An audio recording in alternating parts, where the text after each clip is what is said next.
Isak tangis keluarga tak terbendung melihat jenazah Anik Mutmainah yang meninggal dunia saat menonton karnaval Sonhorek di Desa Selok Awar-Awar, Kecamatan Pasirian, Lumajang, Jawa Timur. Pihak keluarga dan sejumlah tetangga pun tak menyangka dan sangat terpukul atas meninggalnya Anik. Peristiwa berawal saat Anik Mutmainah menyaksikan karnaval dalam rangka HUT Kemerdekaan RI. Namun, saat merekam pertunjukan Sonhorek, Anik tiba-tiba tersungkur dan tak sadarkan diri. Korban sempat dibawa ke rumah sakit umum Pasirian, namun nyawanya tidak bisa diselamatkan. Belum diketahui pasti penyebab kematian korban. Pihak Pemkab Lumajang pun akan memperketat izin karnaval yang melibatkan Sonhorek. Keluarga menerima ini dengan ikhlas sebagai bagian dari takdir. Segera kami akan lakukan evaluasi dan koordinasi dengan Pak Kapolres sebagai lembaga penerbit izin keramaian. Meski MUI Jawa Timur telah mengeluarkan fatwa haram Sonhorek, namun pada kenyataannya masyarakat di Lumajang masih menggunakan Sonhorek dalam kegiatan karnaval. Dari Lumajang, Jawa Timur, Yaya Nugroho melaporkan.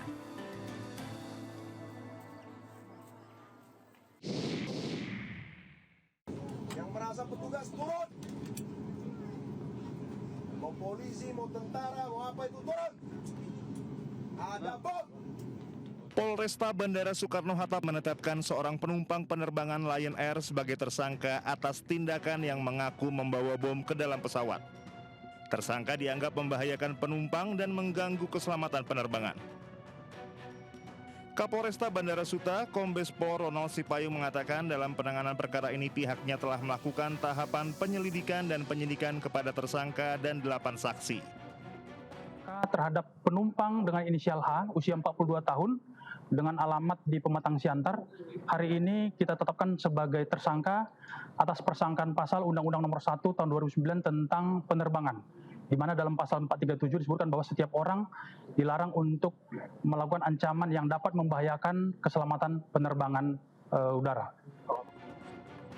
Berdasarkan hasil pemeriksaan, motif tersangka membawa bom ke dalam pesawat lantaran kesal setelah menjalani perjalanan penerbangan yang cukup intens. Kondisi psikologis yang bersangkutan tidak stabil. Tersangka diancam hukuman pidana selama 8 tahun penjara. Dari Tangerang, Banten, Hasnugara Anyus melaporkan.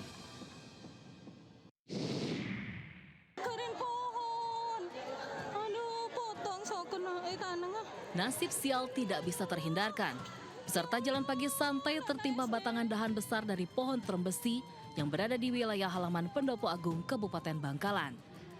Korban yang sedang duduk santai di bawah Pendopo Agung bersantai beristirahat menunggu pengumpulan kupon berhadiah. Seketika dahan besar di atas tempatnya beristirahat patah dan menimpa 2 orang, yaitu Yasinta Dewi, siswa kelas 5 SD, serta Rani Aulia, seorang guru SDN Demangan 1 Bangkalan. Keduanya langsung dievakuasi ke RSUD Syarifah Ambami Ratu Ebuh Bangkalan. Namun siswa kelas 5 SD tersebut menderita luka berat karena tertimpa langsung batang dahan yang patah, tepat pada leher bagian belakang. Nyawa korban yang mengalami patah tulang leher akhirnya tak tertolong. Jenazah korban Yasinta Dewi pun langsung dibawa pulang ke rumah duka di Kelurahan Kraton Bangkalan. Tak hanya warga sekitar, para guru dan teman sekolah serta para staf dinas pendidikan setempat pun nampak hadir melayat ke rumah korban untuk ikut menyampaikan rasa duka cita mereka. Dan ini menjadi tragedi yang mungkin nanti bisa menjadi hal yang perhatian kepada Dewan Guru untuk juga lebih memperhatikan siswanya pada saat kegiatan-kegiatan yang lain. Usai disucikan dan disolatkan, korban kemudian dikebumikan di pemakaman setempat.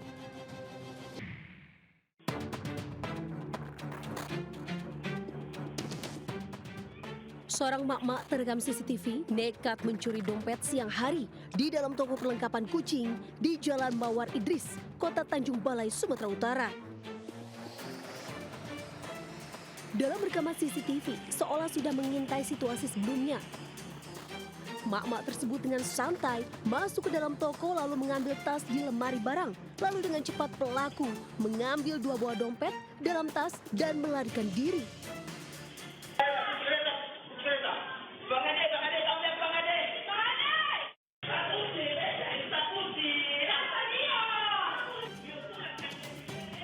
Kemudian Lisa menyadari dompetnya hilang setelah sang anak melaporkan bahwa ada yang masuk ke dalam toko dan mengambil dompet.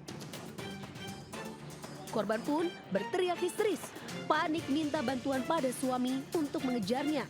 Namun pelaku berhasil kabur. Akibat insiden tersebut, korban alami kerugian 5 juta rupiah. Korban telah menyebarkan video CCTV kejadian agar viral di media sosial dan pelaku bisa segera tertangkap. Hingga kini, korban belum melaporkan ke polisi. Dari Tanjung Balai, Sumatera Utara, Ulil Amri melaporkan.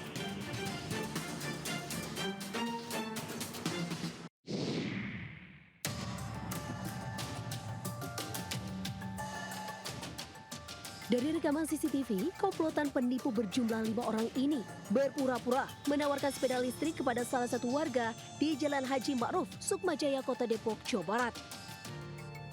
Awalnya, 2 pelaku datang bergantian untuk membeli minuman di warung milik korban. Saat memesan, pelaku kemudian menawarkan sepeda listrik dengan modus menggiurkan dan bisa dibayar dengan menggunakan perhiasan emas yang dipakai korban.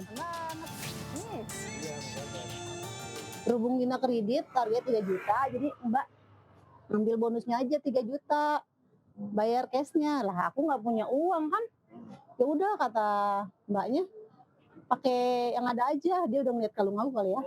Aku bawa kalungnya, ntar habis maghrib dibalikin. Ntar lagi saya balikin. Aku tadi udah nggak percaya Mas, terus aja di. Akibatnya, gelang dan kalung emas senilai Rp8.400.000 raib di bawah pelaku.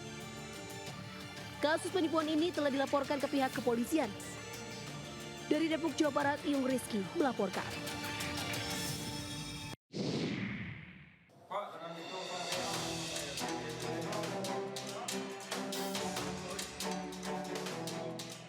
Penggerebekan berlangsung di sebuah rumah di kawasan perumahan Sayo Asri, Residen, Kelurahan Nanbalimo, Tanjung Harapan, Kota Solok. Ketiga pelaku yang ditangkap 2 pria dan seorang perempuan. Ketiganya diketahui merupakan bagian dari jaringan pengedar narkoba yang kerap beroperasi di wilayah kota dan Kabupaten Solok.